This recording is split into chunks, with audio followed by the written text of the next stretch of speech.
পূবালী ব্যাংকে নতুন করে আবার রিপয়েন্টেড এমডি হলেন আপনি, আপনাকে শুভেচ্ছা, স্বাগতম। ধন্যবাদ জানাবো। এই যে 5ই আগস্টের যে উত্থানটা, জুলাই উত্থানের পরে ব্যাংকিং সেক্টরের যে দুরবস্থা ছিল, সেখান থেকে একটা ব্যাংক,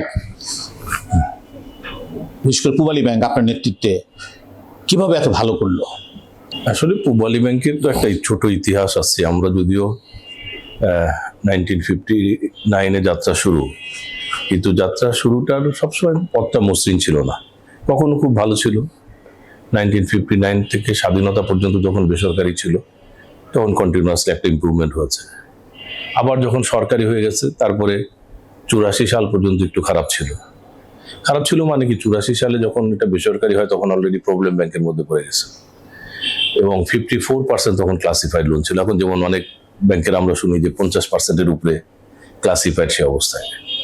তো এই ধারাবাহিকতায় প্রবলেম ব্যাংক থেকে বের হলো 2005-এ, বাংলাদেশ ব্যাংক অবজারভার তুলে নিল 2007-এ। বেশ একটা দীর্ঘ প্রক্রিয়ায় এরপর থেকে আসলে কন্টিনিউয়াসলি ডেভেলপমেন্টটা হলো। এই ডেভেলপমেন্টটার পিছনের মূল চালিকা শক্তি ছিল গুড গভর্নেন্স। মানে এই যে পলিসি মেকিং বডি যে পলিসিগুলো তৈরি করেছে, ম্যানেজমেন্ট সেগুলো ইমপ্লিমেন্ট করেছে এবং সেই জায়গাগুলোতে কোনো ধরনের হস্তক্ষেপ হয়নি। এই যে একটা জায়গা, এবং এটা কেন হয়নি, কারণ জানে যে যদি কর্পোরেট গভর্নেন্সের, গুড গভর্নেন্সের ব্যত্যয় হয় তাহলে অতীতে যেরকম প্রবলেম ব্যাংকে পড়ে গেছে আবার প্রবলেম ব্যাংকে দিতে হবে, এবং এই জনগণের টাকা তাহলে কি অবস্থা দাঁড়াবে। এইটার একটা ধারাবাহিক প্রক্রিয়া আমি যদি বলি যে এইটা একই হচ্ছে। শুধু তো গুড গভর্নেন্স তো যথেষ্ট নয়, গুড গভর্নেন্সের ছাড়া আমাদের অনেকগুলো স্ট্র্যাটেজিক ডিসিশন ছিল। আমরা প্রথম স্ট্র্যাটেজিক ফর্মুলা করেছিলাম 2012-তে এবং কন্টিনিউয়াসলি এটা প্রতি বছর আমরা আপডেট করেছি যুগের সাথে, এবং এইগুলোর একদম স্ট্রিক্টলি ইমপ্লিমেন্ট করার চেষ্টা করা হয়েছে। তার মধ্যে প্রথম বিষয় ছিল, যখন আমরা সরকারি ব্যাংক থেকে বেসরকারি হয়, প্রবলেম ব্যাংক থেকে বের হয়ে আসি, তখন দেখি যে একটা বড় সমস্যা হচ্ছে কি, সবচেয়ে বড় সমস্যা হচ্ছে কাস্টমার চলে যাচ্ছে, থাকছে না। তো এটা একটা বড়, যেমন এখন অনেক ব্যাংক খারাপ হয়ে গেছে যারা, তাদের দেখবেন কাস্টমার থাকতে চাচ্ছে না। তখন আমরা বললাম যে না, আমাদের এমনভাবে রিস্ট্রাকচার করতে হবে যেন কাস্টমাররা আমাদের সাথে লাইফ লং থাকে। That should be our vision. আর কাস্টমার যদি আমার সাথে লাইফ লং থাকে তাহলে আমার ব্যবসা আসবেই। তো সেই ক্ষেত্রে আমরা প্রথম চিন্তা করলাম যে আমাদের হিউম্যান রিসোর্সেস মাইন্ডসেটটা চেঞ্জ করতে হবে। এটা একটা বড় বিষয়। মাইন্ডসেট মানে এটা সার্ভিস ওরিয়েন্টেড হতে হবে। যেহেতু সরকারি ব্যাংকে তো আপনারা জানেন একটু ঢিলে ঢালা থাকে, বেসরকারিটা তো আমরা একটু অন্যভাবে থাকি। এই কাউন্সেলিং করা, হসপিটালিটি সার্ভিসে যারা এক্সপার্ট তাদেরকে নিয়ে আসা, বিভিন্ন প্রফেসরদেরকে নিয়ে আসা, যারা ভালো সার্ভিস দিচ্ছে তাদের এক্সাম্পলকে তুলে ধরা, রিওয়ার্ড সিস্টেম চালু করা, এই সব কিছু করে আমরা আমাদের এমপ্লয়ীদের একটা মানসিকতার পরিবর্তন এনেছি যে বেসরকারি এবং কম্পিটিটিভ হইতে হবে এই জায়গাটাতে। তো এইটা হলো একটা পার্ট করা হয়েছে। আরেকটা পার্ট হচ্ছে আমাদের এনভায়রনমেন্টগুলো খুব ভালো ছিল না। তো তখন আমরা চিন্তা করলাম যে মানুষ তো ভালো এনভায়রনমেন্ট ছাড়া আসবে না। হয়তো ব্রাঞ্চ ম্যানেজারের রুমে হয়তো শীতাতাপ ছিল, বাকি জায়গায় ছিল না, তো এখন গরমের মধ্যে তাহলে কিভাবে কাজ করবে। তো সকল ব্রাঞ্চ আমরা চিন্তা করলাম যে না, উই হ্যাভ টু রিনোভেট। এমনভাবে রিনোভেট করতে হবে যে জায়গাতে আমাদের ব্রাঞ্চ আছে সেই জায়গায় যেন সবচেয়ে সুন্দর আমাদের দেখতে, কনভিনিয়েন্ট দেখতে মনে হয়। তো সেই কাজগুলো দীর্ঘ সময় লাগে, কারণ হচ্ছে প্রতি উইকে যদি একটা ব্রাঞ্চ ঠিক করি তাও মাত্র 52টা হয়, এই হিসেবে করলে 10 বছর লাগে। তো 10 বছর সময় তো নাই। তো এইরকমভাবে র্যাপিডভাবে আসলে বেসিক্যালি ব্রাঞ্চ এনভায়রনমেন্টগুলো ঠিক করার চেষ্টা করা হচ্ছে। এটা একটা বললাম। সেকেন্ড থার্ড ইস্যু হচ্ছে বেসিক্যালি, আপনি তো এটা বললে হবে না, টেকনোলজি জায়গাটাতে ওই করতে হবে। তো এইরকম অনেকগুলো ব্যাপার, রিস্ক, কমপ্লায়েন্স, এই সবগুলো জায়গায় যখন আমরা করেছি, এবং এটা কিন্তু শুধু মানে কাগজে কলমে না, করেছি, ধরে রেখেছি এবং ইমপ্লিমেন্ট করেছি। এবং সেই জন্য দেখেন যে যখন ক্লাসিফিকেশন 30-এর কাছাকাছি, 30-এর উপরে চলে গেছে, 35 ছিল, হয়তো একটু নেমে আসবে, 30-এর দিকে এসে যাবে ডিসেম্বরে, সেই সময় কিন্তু আমরা আমাদের ক্লাসিফিকেশন মাত্র 2.13। মোস্ট প্রবাবলি যারা বড় ব্যাংক তাদের মধ্যে এটাই লোয়েস্ট, 2.13 এই ক্লাসিফিকেশনটা আনতে পেরেছি। এবং কত অ্যাসেট সাইজ আমাদের, 1,15,20,000 কোটি টাকার মতো asset size, balance sheet size, সেইখানে 2.13-তে নিয়ে আসে। এবং ইন্টারন্যাশনাল স্ট্যান্ডার্ডে এটা one of the top rated বলা যায় যে এই জায়গাতে ক্লাসিফিকেশন যদি থাকে। ক্যাপিটাল এডিকুয়েসি অ্যারাউন্ড 15-এর উপরে উঠে গেছে। তারপরে এদের অল প্যারামিটার্সগুলো যদি দেখেন, এবং তার স্বীকৃতি স্বরূপ কিন্তু আমরা ব্যাংক হিসেবে AAA রেটেড পেয়েছি এই এই অগাস্টের পরে ট্রিপল এ রেট, যখন সবার রেটিং ডাউনওয়ার্ড যাচ্ছে তখন আমরা কিন্তু ট্রিপল এ রেটেড পেয়েছি। তারপর আমরা ISO 27001 সিকিউরিটির জন্য এটা নিয়েছি। রিসেন্টলি আমরা PCI DSS সার্টিফিকেশনটা করেছি। তার মানে ইন্টারন্যাশনাল স্ট্যান্ডার্ডে যত ধরনের সার্টিফিকেশন দরকার সেগুলো যেমন আমরা করার চেষ্টা করেছি, লোকাল শিখতে পেরেছি। শুধু তাই না, আমরা সাস্টেনেবল ফিন্যান্সে বাংলাদেশ ব্যাংকের যে থার্ড ব্যাংক হিসেবে রিওয়ার্ড রিকগনিশন পেয়েছি। এইগুলো আমি শুধু বলবো যে আমাদের কমিটমেন্ট টুয়ার্ডস যে আমাদের গুড গভর্নেন্স, কমিটমেন্ট টুয়ার্ড আমাদের যে স্ট্র্যাটেজিক প্ল্যান করেছি তার বাস্তবায়ন, এবং সেই সাথে সকল ইউনিটকে, আমি শুধু বলবো না বোর্ড ম্যানেজমেন্টের আধারে যত অর্গানোগ্রাম আছে তার যে জব রেসপন্সিবিলিটি সেটাকে ইন্ডিপেন্ডেন্ট দিতে পারছে। কম্বল বিতরণের নামে বিভিন্ন নামে যে ব্যাংক থেকে মানে লুটতরাজ করেছে এক ধরনের, এবং সেখানে অনেক বড় অঙ্কের টাকা কিন্তু পাবলিকের টাকা লুটপাট হয়ে গেছে ফিরলেন, ওই সময়টার ইতিহাসটা একটু বলেন। আসলে ওইখানে তো দুটো ইতিহাস আছে। একটা হচ্ছে আপনারা যারা ইসলামী ব্যাংকগুলো দেখছেন বা ইসলামী ব্যাংক ইটসেলফ দেখছেন, সেইখানে তাদের বড় বড় গ্রুপ কিভাবে টাকা নিয়ে চলে গেছে লোন স্ক্যাম করে। তো সেই জায়গাটাতে আসলে আমাদের এখানে তো পূবালী ব্যাংকের আমরা একটা নিয়েছিলাম যে আমরা পলিটিক্যালি এক্সপোজ পার্সনদের অ্যাসেট সাইজে মানে লোনের জায়গাতে আমরা রাখবো না। তো সেই জন্য দেখেন যে এত বড় ডিবাকল হয়েছে, কিন্তু আলটিমেটলি আমাদের কারো এই জায়গাতে কোনো এই ধরনের কোনো বড় পার্টি বা কোনো পেপসের এক পার্টি এই ধরুন কেউ আমাদের সাথে নাই। তো এই হলো বেসিক্যালি এই জায়গাটার ক্ষেত্রে। এখন CSR এর ক্ষেত্রে যে জিনিসটা আছে সেই জিনিসটা আসলে বুঝতে হবে। CSR এর ক্ষেত্রে যেমন ধরেন ফেনীতে যখন বন্যা হলো, আমরা কিন্তু ফেনীতে প্রধান উপদেষ্টার দপ্তরে মন্ত্রণালয়, যেটা ত্রাণ মন্ত্রণালয়, সেখানে কিন্তু আমরা 5 কোটি টাকা দান করেছি, ডোনেট করেছি, উইথ দ্য এক্সপেকটেশন যে এটা ওই বন্যা দুর্দশ কবলিত এলাকায় হবে। জুলাই ফাউন্ডেশনের ক্ষেত্রেও কিন্তু করা হচ্ছে। তার মানে আমি এটা এই কারণে বলতে চাচ্ছি, যখন নির্বাহী বিভাগের প্রধান কোনো মানবিক কারণে, কোনো দুর্দশার কারণে, যেমন শীতে তো কষ্ট পায়, এটা তো আমি এখন আমাদেরকে উই হ্যাভ টু ট্রাস্ট যে শীতের সময়ে জনগণ কষ্ট পাবে এবং নির্বাহী প্রধান আহ্বান জানাচ্ছেন বা তার দপ্তর থেকে আহ্বান জানানো হচ্ছে যে আপনারা সাহায্যের হাত বাড়ান। তো এটা যে সরকারই আসুক, এটা আমি শুধু বলছি না যে আগের সরকার বা এরপরে এখন এই নির্বাচনের পরে যিনি সরকার আসবেন উনিও যদি বলেন শীতকালে 1 লক্ষ কম্বল দিতে হবে ত্রাণ তহবিলে প্রাইম মিনিস্টারের, Pubali bank will do it. So এইটার ক্ষেত্রে কারণ কি, এটা হচ্ছে respect to the highest authority, এবং এখানে কারা নেশন এবং কারা এটাকে ডিস্ট্রিবিউশন করছে, এটাতে ডিস্ট্রিবিউশন করছে আমরা জানি সেনাবাহিনী করছে, নৌবাহিনী করছে বা করছে, বিভিন্ন সরকারি সংস্থা, বড় বড় সংস্থা করছে। এখন কেউ যদি বলে অটিস্টিক বেবিদের জন্য একটা ফাউন্ডেশন হবে, সেখানে একটা আহ্বান জানানো হয়, সেখানে পার্টিসিপেট আমরা করতেই পারি। আমরা আর্মির প্রয়াসে করেছি, নৌবাহিনীর আশার আলোতে করেছি। তো সেরকম যদি নির্বাহী বিভাগ বা এরকম কোনো ব্যক্তিও যদি করে, তাহলেও কিন্তু বৃদ্ধাশ্রমও চায়, এরকম হতে পারে, ক্যান্সারের জন্য হতে পারে। আমি বলছি যে এখন ধরেন আমি এখন ডোনেট করেছি এই আহ্বান জানানোর পরে, এখন এটা হয়তো প্রপারলি ইউটিলাইজ হয় না, এটা কার রেসপন্সিবিলিটি? সরকারের বাইরে তো আপনারা লিভ দিয়ে থাকেন, মেডিসিনে মেডিকেলে দিয়ে থাকেন। তাহলে আমাদের দায়িত্ব হলো এই নবল কজে আহ্বান কেউ যদি করে সেখানে দেওয়া, এরপরে সেটা ইউটিলাইজ করলো কিনা, সেটা কি ঠিক মতো জায়গায় গেল কিনা, সেখানে মানি লন্ডারিং হলো কিনা, এইটা কিন্তু আমাদের যারা CSR দান করে তাদের এখতিয়ার। আমি আরেকটু ভালোভাবে ক্লিয়ার করি। ধরেন একজন এতিমখানা মাদ্রাসা আছে না, আপনি মাদ্রাসায় 1 লক্ষ টাকা ডোনেট করলেন, কি পারপাসটা হলো যে এতিমখানার এতিমরা খাবে।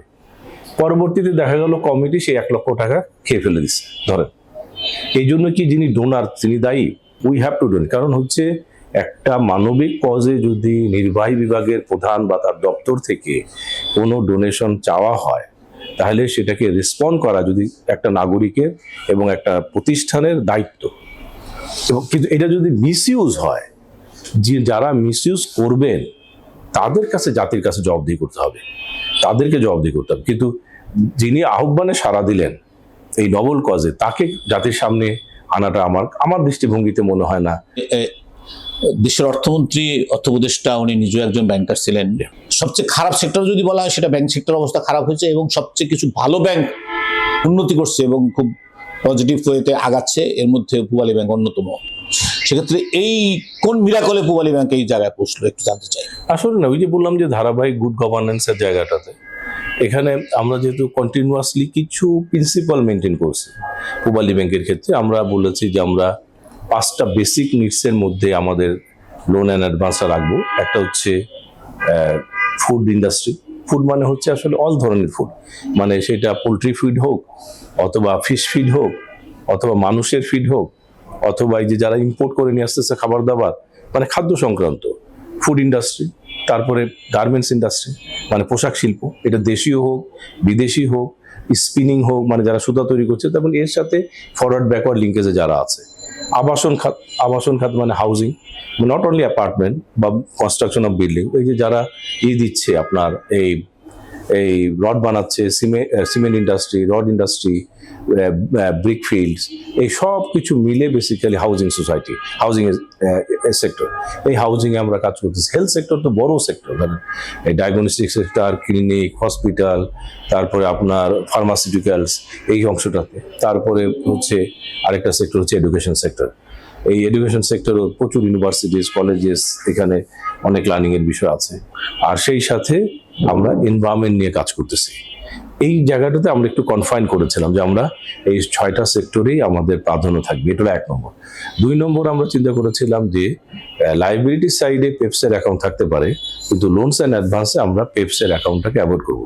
এইটা কিন্তু কোনো রাজনৈতিক পরিদর্শনের জন্য না, এইটা আমাদের জেনারেল একটা মাপকাঠি। আরেকটা বিষয় আমরা চিন্তা করেছি, যারা খুব বেশি সোশ্যাল ওয়ার্কের সাথে জড়িত, ক্লাবের সাথে জড়িত, ইসের সাথে জড়িত, যাদের আসলে এত ইনভলভমেন্ট, যে ইনভলভমেন্ট তাকে ব্যবসা দেখতে বাধাগ্রস্ত করে, সেই সব জায়গাতেও আমরা সাধারণত অ্যাভয়েড করেছি। যেমন আমি বলি যে অনেকেই আছে এত সময় এই সোশ্যাল ওয়ার্কে ক্লাবে ব্যয় করে যে দেখা যায় রাত 12টা 1টা পর্যন্ত ক্লাবে থাকে, সকাল 11টা 12টার আগে অফিসে যেতে পারে না। এজ এ বিজনেসম্যান সে ওইখানে এত সময়টা দেয়।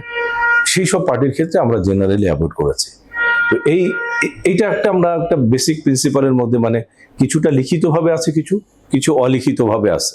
আপনার ক্লায়েন্টের চেহারা দেখলে বুঝে যান, ক্লায়েন্টের চেহারা দেখে না, এটার মধ্যে আমাদের কিছু পয়েন্ট আছে। যেমন আমরা বলেছি যে প্রথম মিটিং যেটা হবে একটু দয়া করে 9টার দিকে দিয়েন বা 10টার দিকে দিয়েন, তাহলে বুঝতে পারবেন সে কিরকম, তার রেসপন্সটা কিরকম। যে সে কি বলতেছে 11টায় দেন বা 12টায় দেন বা 1টায় দেন, এত সকালে ওঠাটা মুশকিল। তখন আপনি একটু পার্সোনাল লাইফটা দেখেন। পার্সোনাল লাইফের ক্ষেত্রে যারা খুব বেশি ড্রিঙ্কস করে তাদের ক্ষেত্রেও দেখা গেছে যে একটু ঝামেলা আছে। আবার অনেকের ক্ষেত্রে আমরা ব্যবসায়ীদের ক্ষেত্রে দেখেছি একাধিক বিয়ের ব্যবস্থা আছে। একাধিক বিয়েটা কোনো অপরাধের বিষয় না, কিন্তু আমরা দেখেছি যে যখন কেউ মারা যাচ্ছে তখন সাকসেসরদের মধ্যে যে কনফ্লিক্ট, এই কনফ্লিক্টটাই তার লোন অ্যাকাউন্টটাকে খারাপ। অলস আছে কিছু লোক, না কনফ্লিক্ট তৈরি হচ্ছে। যেমন ধরেন ছোট বউয়ের ছেলে পেলে, বড় বউয়ের ছেলে পেলে, দুইজনের মধ্যে কোনো মিল নাই, এখন দুইজন কেসে চলে যাচ্ছে, তখন তো আপনার অ্যাকাউন্টটা খারাপ হয়ে যাবে। তো মানে আমরা দেখেছি যে এই কনফ্লিক্ট খুব কম পরিবার আছে যারা এটাকে রিজলভ করতে পারছে। তো আপনি তো আজকে একদিনের জন্য ব্যবসা করতেছেন না, সে তো জেনারেশন টু জেনারেশন যাবে। যখন জেনারেশন টু জেনারেশন হস্তান্তর হবে তখন। আবার আমরা আরেকটা জিনিস লক্ষ্য করছি, যেটা যারা ছেলে মেয়ে দেশের বাইরে পাঠিয়ে দিয়েছে, সে দেশের বাইরে পাঠিয়ে দিয়েছে এবং সে ছেলেমেয়েরা ওখানেই রয়ে গেছে, ওখানেই জব করছে। তো তাদেরকে বলতেছে যে না, আমরা মারা গেলে তারা চলে আসবে বা তারা সাকসেসর হবে, আসলে আসবে না। এই না এসে হবে কি, যেটা একসময় সিক হবে, তারা এসে এটাকে বিক্রি করার চেষ্টা করবে। এবং এটা তো এই জিনিসটা আমরা দেখতেছি যে সাকসেসর যারা আছে আসলে তাদের এই দেশ মাতৃকার সাথে তার রিলেশনশিপটা কেমন। আমি খুব অবাক হচ্ছি যে আমি যতটুকু জানি যে আপনি ইঞ্জিনিয়ারিং ব্যাকগ্রাউন্ডের, পরবর্তীতে আবার মাস্টার্স করছেন ব্যাংকিং বা মার্কেটিং এ MBA করছেন আপনি, কিন্তু আপনার মধ্যে একটা ফিলোসফিক্যাল একটা ব্যাপার আছে, যেটা এজ এ ব্যাংকার হিসেবে এই জিনিসটা আমি আর কখনো শুনিনি। খুব বিস্মিত হচ্ছি, আমি অভিভূত হচ্ছি। কিছু গিমিক ব্যাংকিং আছে, তাদের বাজেট লোন আছে, সারা পৃথিবীতে বিভিন্ন জায়গায় বাড়ি ঘর আছে, 800 900 1000 বাড়ি আছে লন্ডনে। তাদের ব্যাংকগুলো এখনো স্মার্ট, কিন্তু পূবালী ব্যাংক স্মার্ট নয় কেন? ব্র্যান্ড ভ্যালুটা একটা কিছু কিছু ক্ষেত্রে সেগমেন্টেড হয়, আর কিছুটা পার্সপেক্টিভটা ডিফারেন্ট থাকে। যেমন পূবালী ব্যাংকের ক্ষেত্রে আমরা কি দেখেছি, যেহেতু আমরা মনে করেছি কমপ্লায়েন্স ফার্স্ট। আপনি রেগুলেটরদের কাছে যান ইকোনমিক সেক্টরে, মানে বাংলাদেশ ব্যাংক এসে যান, দেখবেন পূবালী ব্যাংকের ক্ষেত্রে তাদের এক্সপেক্ট খুব ভালো। আর যারা এই যে আপনারা যারা ইকোনমিক ওয়ার্ল্ড নিয়ে কাজ করেন, অর্থনীতিবিদ, ঢাকা ইউনিভার্সিটির ব্যাংকিং ফিনান্স ডিভিশনে যান, বিভিন্ন ইউনিভার্সিটিতে যান, দেখবেন they will praise Pubali bank. ব্যবসায়ীর ক্ষেত্রে যান, যারা এই যে কর্পোরেট ওয়ার্ল্ডে যান, এসএমই ওয়ার্ল্ডে যান, দেখবেন দে উইল প্রেইজ। তার মানে কি, এই জায়গাটা থাকবে। এখন জেনারেল পাবলিকের ক্ষেত্রে দুই ধরনের পাবলিক আছে। ধরেন ঢাকার খুব অভিজাত এলাকার পাবলিক আছে, তাদের পারসেপশনটা এক ধরনের, কিন্তু গ্রামের লোকদের, আমরা তো ব্যাংকার টু দ্য মাসেস, গ্রামের লোকদের কিন্তু পারসেপশন ডিফারেন্ট। একটা গ্রামের লোকের ব্যাংক কিন্তু সে বুঝে সোনালী, পূবালী, জনতা, অগ্রণী, উত্তরাও বোঝে, পূবালীও বোঝে। হ্যাঁ, তাই গ্রামের জনগোষ্ঠীর সংখ্যা কিন্তু কম নয় যারা লাইবিলিটি সাইড নিয়ে ডিপোজিট রাখে। তাদের একটা কনফিডেন্স, পূবালী মানেই হচ্ছে একটা ট্রেডিশনাল। তো তারা কিন্তু আবার এই লম্পঝম্পওয়ালা ব্যাংকে তারা যায় না, আপনি পাবেন না। লম্বজম্বলা ব্যাংক ব্যাংকে যাবে না, যাবে না। আর আমাদের কাজটা হচ্ছে এখন এই যে যারা আধুনিক ব্যাংকিং করতেছে, এটার জন্য যত প্রোডাক্ট আছে আমরা তৈরি করেছি, দিচ্ছি, এবং সেইখানে কিন্তু গ্রোথ সাংঘাতিক। কিরকম গ্রোথ আমি বলি, ধরেন এই যে যত ব্যাংক আছে পজ মেশিন দিয়েছে, আমরা তো 2 বছর আগে শুরু করেছি, এখন সেকেন্ড হয়ে গেছে নাকি আমাদের স্ট্যাটিস্টিক্স, আমাদের number of POS, transaction huge বেড়ে গেছে। তো ডেবিট কার্ডের ক্ষেত্রেও দেখতেছি যে কন্টিনিউয়াসলি সাংঘাতিকভাবে বাড়তেছে। ক্রেডিট কার্ডের ক্ষেত্রে 1 বছরে প্রায় 15-20 হাজার কার্ড বেড়েছে। অ্যাপসের কি অবস্থা? অ্যাপসের ক্ষেত্রেও এখন পাই অ্যাপস বলি তো আমরা, পাই 3টা অ্যাপস, একটা পাই কর্পোরেট মানে সিএমএসএমই এবং কর্পোরেটের জন্য, মানে অর্গানাইজেশনাল অ্যাকাউন্টের জন্য, একটা পাই ইন্ডিভিজুয়াল, আর একটা হচ্ছে পাই অফশোর। তা পাই যেটা আমাদের যেটা রিটেইলের, সেটার ক্ষেত্রে মোস্ট প্রবাবলি ট্রানজেকশন এবং নাম্বার অফ অ্যাকাউন্ট এটা এখন 4th কি 5th পজিশনে আছে। তো আমার ধারণা যে আর 2-3 বছরের মধ্যেই এটা 2nd বা 3rd-এর মধ্যে চলে আসবে। এবং এটা এমনি বলছি না, কারণ হচ্ছে লাস্ট ইয়ার এই 2025-এ আমরা 1 লক্ষ কোটি টাকার উপরে ট্রানজেকশন করেছি, অ্যান্ড উই আর এক্সপেক্টিং যে এই বছর আমরা অ্যাটলিস্ট 2 লক্ষ কোটি টাকার ট্রানজেকশন এই পাই অ্যাপসের মাধ্যমে, তার মানে 2 লক্ষ কোটি টাকার ট্রানজেকশন আমরা ব্রাঞ্চ থেকে এখানে শিফট করতে পেরেছি। এটা এই বছর হয়ে যাবে, আমরা যে কর্ম উদ্যোগ নিয়েছি। আর একটা হচ্ছে যে দেখেন কিউআর কোডের কথা চিন্তা করেন, যদি এমএফএস বাদ দেই, ব্যাংকিং ইন্ডাস্ট্রিতে এখন কিউআর কোডই আমার নাম্বার 1। টাকা পে কার্ডের কথা চিন্তা করেন, বাংলাদেশ ব্যাংক যেটা উদ্যোগ নিয়েছে, এটা কিন্তু উই আর দ্য নাম্বার 1, মানে সবচেয়ে বেশি দিয়েছে। এটিএম বুথের কথা আপনারা ভাবতে পারেন, এটিএম সিআরএম, মানে আমরা কিন্তু ব্রাকের চেয়ে এটিএম সিআরএম বেশি, মোটামুটি সিটির চেয়েও বেশি। কিন্তু এটা প্রচার কম কেন? এইটার প্রচারটা কিন্তু আসলে এইভাবে হয় না। যেমন ডাচ বাংলা যখন সব জায়গায় করেছে, ওরা ফাস্ট ট্র্যাক নিয়ে কিন্তু কোনো অ্যাডভার্টাইজমেন্ট দেয়, কিন্তু মানুষ আপনি যখন চলার পথে দেখতে থাকবেন এক সময়, তখন দেখবেন। কারণ এখন ওদের হয়েছে যেমন ইসলামিক ব্যাংক বা ডাচ বাংলা, এদের হয়েছে দেখবেন 3000 4000 হয়েছে, আমাদের হয়তো সেখানে হয়েছে 1000। তো আরো হলে, আর আমাদেরটা ফোকাসটা আবার ডিফারেন্ট। আমি বললাম যে আমি মাটি মানুষের সাথে থাকতে ভালোবাসি। আমার ঢাকায় যেহেতু সব ব্যাংকের এটিএম সিআরএম আছে, আমার ঢাকায় কম। ঢাকার বাইরে যাবেন, অন্য ব্যাংকের নাই, আমার বেশি।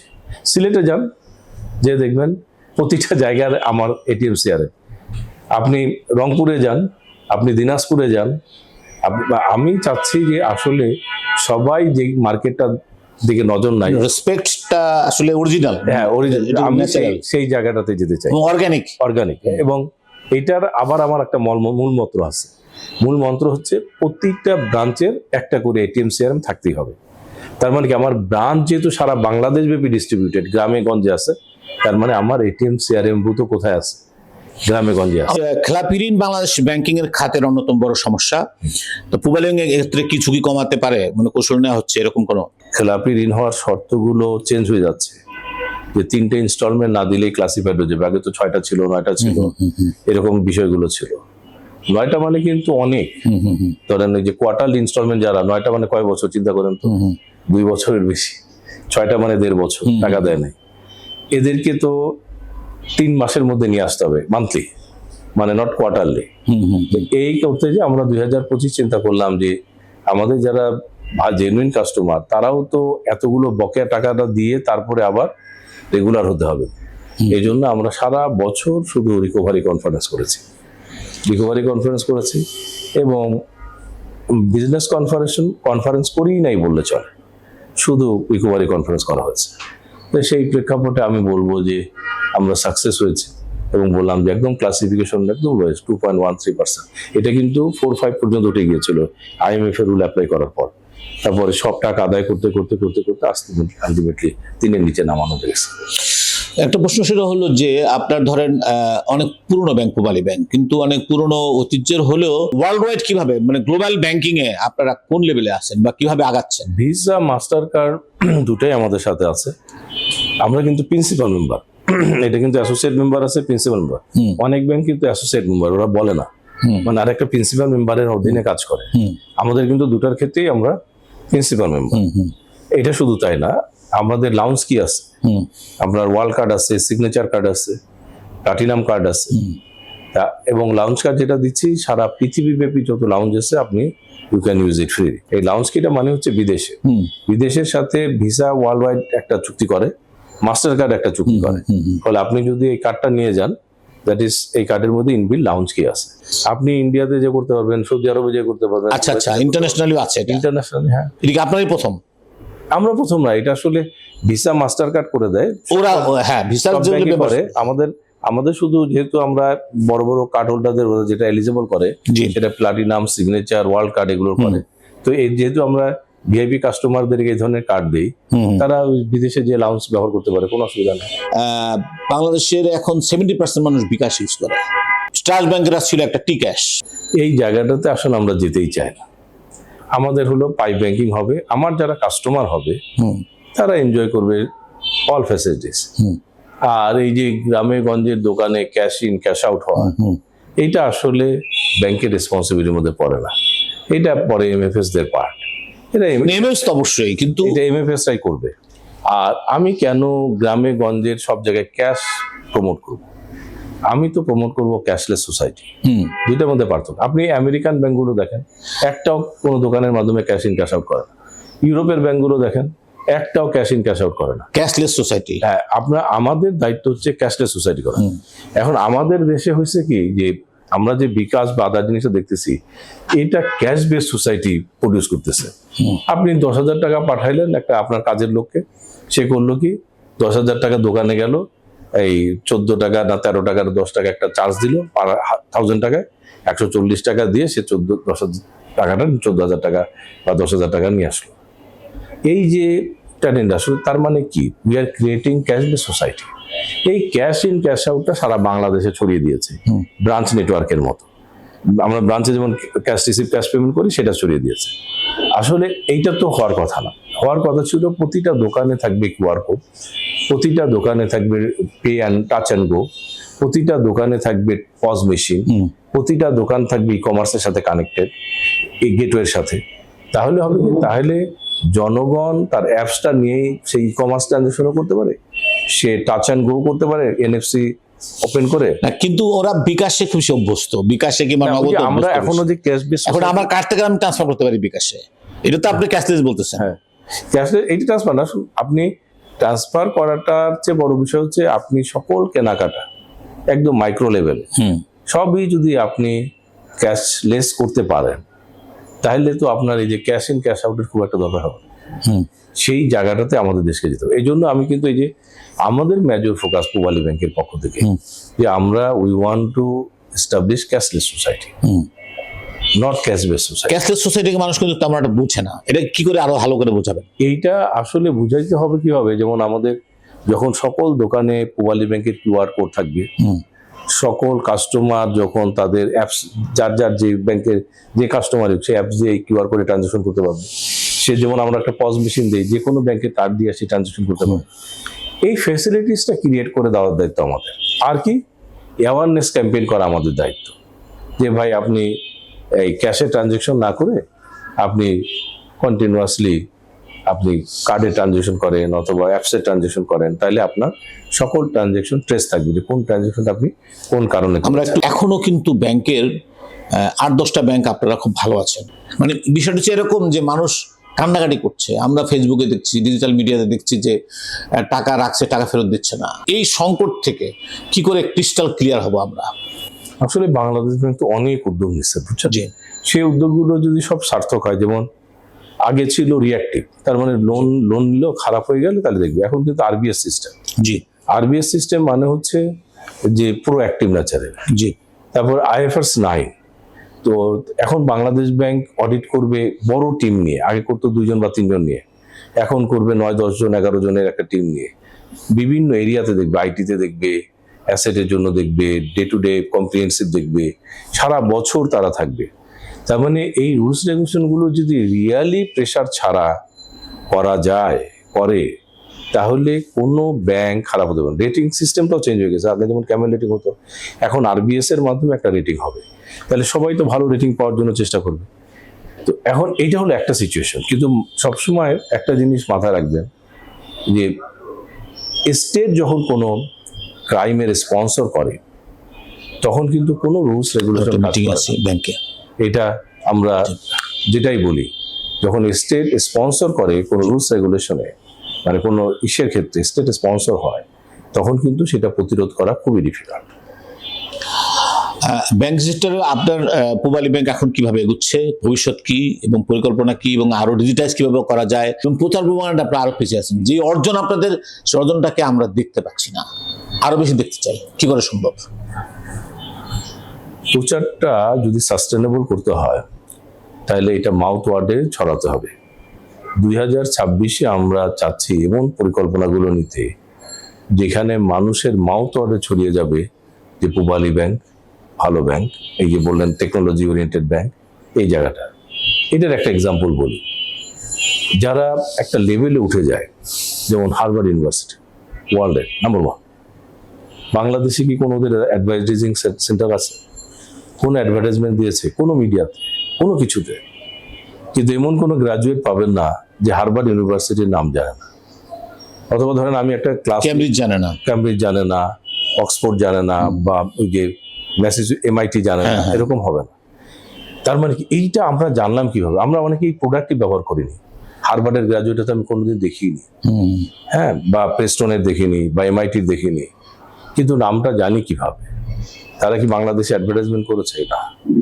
তার মানে এই জায়গাটাই হচ্ছে বেশি, যে ইউনিভার্সিটি টিচাররা যখন ক্লাসে নিয়েছে তখন বলেছে যে হার্ভার্ড নাম্বার 1, MIT টেকনোলজিতে নাম্বার 1। এইভাবে মাউথ ওয়ার্ডে বেসিক্যালি এটা ছড়িয়ে যায়। এখন এমনভাবে ছড়িয়ে যায়, ধরেন আমি একটা ক্লাস নিচ্ছি আমার পূবালী ব্যাংকের কর্মকর্তা কর্মচারীদের, এই সময় হার্ভার্ড MBA একজন আসলো, ওরা হয়তো বলে বসবে যে স্যার আপনার লেকচার তো কন্টিনিউয়াসলি শুনি, এবার একটু হার্ভার্ড MBA শুনতে চাই। That is the brand value, sustainable brand value. তো সাস্টেনেবল ব্র্যান্ড ভ্যালু মিডিয়ার সম্প্রচার হয় না। যেমন আমি বললাম, এই যে ব্যাংকগুলো খারাপ হয়েছে, তারা যদি এখন মিডিয়াতে সাংঘাতিকভাবে প্রচার করে এবং বলে উই আর দ্য বেস্ট, মানুষ বিশ্বাস করে? মানুষ বিশ্বাসও করবে না, এবং দ্যাট উইল বি এ লাফিং স্টক। না, বিশ্বাস করে না, করবে না। মিথ্যা যতবার বলতে থাকবে ততবার সত্য বানাবে না, এটা সত্য বানানো এত সহজ না। মানুষের এক্সপেরিয়েন্সের সাথে যদি না মিলে যায় তাহলে কোনোদিনই হবে না। হার্ভার্ড যখন ভালো বলেছে, আমরা কিন্তু হার্ভার্ড গ্রাজুয়েট দেখিনি, কিন্তু হার্ভার্ড গ্রাজুয়েটদের প্রোডাক্ট দেখেছি, এভারেজ প্রোডাক্ট দেখেছি। প্রোডাক্ট মানে এই যে ওয়ার্ল্ড ওয়াইড যে চলছে, যেমন ফেসবুক টাইপ, আমরা প্রোডাক্ট দেখেছি। সেখানে দেখেছি যে তাদের অবস্থানটা কোথায়, পলিটিক্যাল লিডার হিসেবে কে কোথায় কি অবস্থানে আছে। তো তার মানে আপনার প্রচারের সাথে আপনার কমিটমেন্ট, ডেলিভারি অফ সার্ভিস, দুইটা যখন এক হবে। এই বছর আমরা এই রিটেল বিজনেসে ক্ষেত্রে আমরা চিন্তা করেছি ফোকাস হওয়ার জন্য। এক্সপোর্টার যারা, দেখেন আমার বিজনেসের প্রকৃতির সাথে একটু ব্যাখ্যা করে দিই, তাহলে আপনি ভালো করে বুঝবেন যে এক্সপোর্টার যারা আছে, দেখবেন বাংলাদেশের এক্সপোর্টাররা কিন্তু কোনো মিডিয়াতে যায় না, প্রচার করে না, কারণ তার মার্কেট বায়ার হচ্ছে আলাদা জায়গায়। আবার দেখবেন যে ইম্পোর্ট এক্সপোর্ট কেউ জানে না, যে রিটেল ব্যবসা করে ইউনিলিভারের মতো, তারা কিন্তু আবার মার্কেট, তাদের প্রচারের সমস্যা। তো পূবালী ব্যাংক ইনিশিয়ালি ইমার্জ করছে যে কর্পোরেট ব্যাংক, কর্পোরেট লেন্ডার হিসেবে। সেই জন্য পূবালী ব্যাংক প্রথমে এরকম ফিল করে কনজিউমার আপনারা এখন কম দিচ্ছেন। এটা এক সময় ছিল, যেটা বলতেছি যে এইটা। তারপর CMSME যখন আসছে তখন আমরা সেভাবে CMSME কে করি না। আমরা চিন্তা করেছি যে না, আমাদের ডোমেইন নলেজ এক্সপার্টাইজ হচ্ছে corporate, so we will work with the corporate. আর প্রফিট দেয় আসে কর্পোরেটে, প্রফিটেবিলিটিও বেশি হয় কর্পোরেট। যারা নিউ জেনারেশন ব্যাংক, তারা কিন্তু স্টার্ট করেছে রিটেল দিয়ে, যেহেতু তারা বেশি বড় লোন দিতে পারতো না, ছোট ছোট লোন দিতে পারতো, তারা স্টার্ট করেছে। ফলে রিটেল মার্কেটে যখন যাবেন তখনই আপনাকে প্রচারমুখী হইতে হবে। আমরা 2025 আমরা অনেক প্রচার করেছি। রেমিটেন্স আপনারা কোন জায়গায় আছে?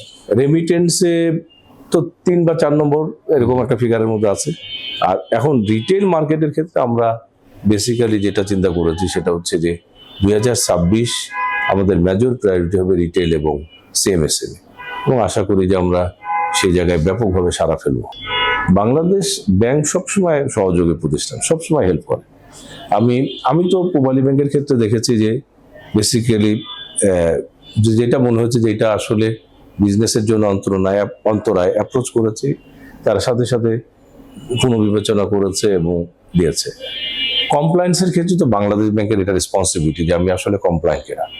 আমি মনে করি বাংলাদেশ ব্যাংক, আরবিএস, মানে এরা যারা যত বেশি আমাদেরকে অডিটে ধরবে এবং সেটাকে যদি আমি রিয়েলি সেন্সে নেই মিটিগেট করার জন্য মিটিগেট করি, তাহলে will be the best bank.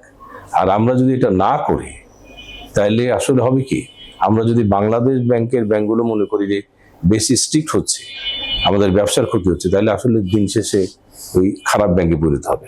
তবে এটাও মাথায় রাখতে হবে, যেহেতু আমার কাছে যেটা মনে হয় যে বাংলাদেশ ব্যাংকের তো পূর্ণ স্বাধীনতা দেওয়া দরকার, অটোনমি দেওয়া দরকার।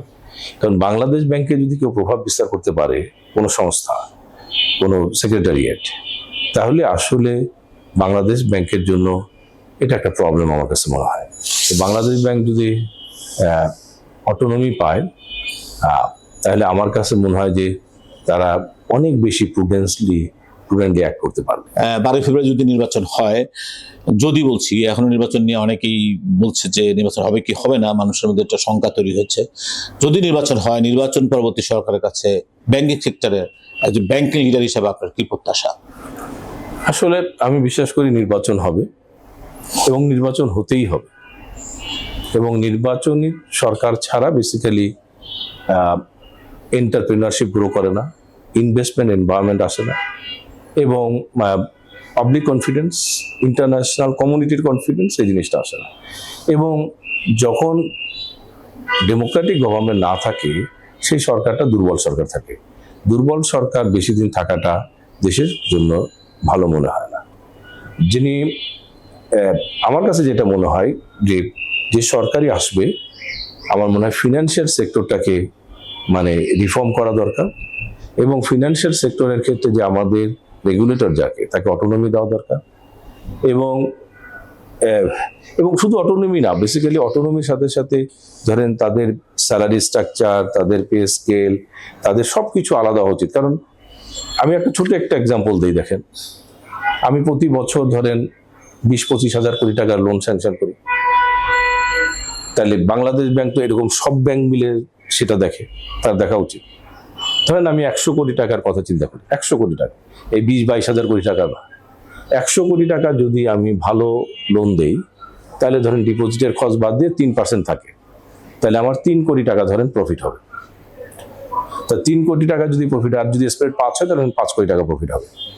তো 3 কোটি টাকা প্রফিট হলো 100 কোটি টাকা যদি আমি ভালো লোন দিই, তাহলে এটা কয় বছরের স্যালারি হবে আমার? ধরেন 2 বছরের স্যালারি, এরকম কিছু একটা হবে, ঠিক আছে? জি। তার মানে 100 কোটি টাকা লোন দিলে একটা এমডির 2 বছরের স্যালারি ঠিক করা যায় 20-22 হাজার কোটি টাকার মধ্যে। যদি 100 কোটি টাকা যদি আমি খারাপ লোন দিই, তাহলে কি হবে? জি, এই 100 কোটি টাকা তো লস হয়ে গেল না? আমার সারা জীবনের স্যালারি দিয়ে কি 100 কোটি টাকা উঠানো যাবে না? এটা চিন্তা করতে সারা বছরের স্যালারি দিয়ে কিন্তু 100 কোটি টাকা, তার মানে 100 কোটি টাকার খারাপ লোন হলে একজনের এমডির সারা জীবনের স্যালারি এটা হবে না। আর 100 কোটি টাকা যদি ভালো হয়, তাহলে মাত্র 2 বছরের স্যালারি হতে পারে। তার মানে লোন খারাপ দেওয়া এবং লোন ভালো দেওয়া এতটাই গুরুত্বপূর্ণ বিষয়। এই স্যালারির অ্যামাউন্ট এখানে কোনো কিছু যায় আসে না। ফলে যারা রেগুলেটর হবে, তাদের এই জায়গার সুযোগ সুবিধা, তাদের আপনি ফেডের ব্যাংকগুলোকে দেখেন, তাদের যখন চিফরা মুভ করে কিভাবে অনার করা হয়। অ্যাকাউন্টেবিলিটি তো থাকবেই, অটোনমি মানে তো অ্যাকাউন্টেবিলিটি ছাড়া না। অ্যাকাউন্টেবিলিটি সংসদীয় কমিটির কাছে, প্রতি বছরে 2 বার সংসদীয় কমিটির কাছে, ইকোনমিস্টদের কাছে, সবার উপস্থিতিতে জবাবদিহি করবেন ওনারা, আর সেখানে আমাদের এখানে আসবেন। এই ধরনের যদি এনভায়রনমেন্টটা, যেটা রিয়ালি আপনার ইউএসএ তে, ইউরোপে, তারপরে এই উন্নত দেশগুলোতে আছে, সেই জায়গাতে ইট বাট নাই। ইটবাট ছাড়াই আমাদেরকে এই এনভায়রনমেন্টটা আসলে দিতে হবে, যেন কোনো নির্বাহী বিভাগের হস্তক্ষেপ আমাদের এই ফিনান্সিয়াল সেক্টরে করতে না পারে। এআই ও এমএল বাস্তবায়নের ফলে ভবিষ্যতে তরুণদের জন্য ব্যাংকিং এর চাকরির সুবিধা বাড়বে নাকি কমবে?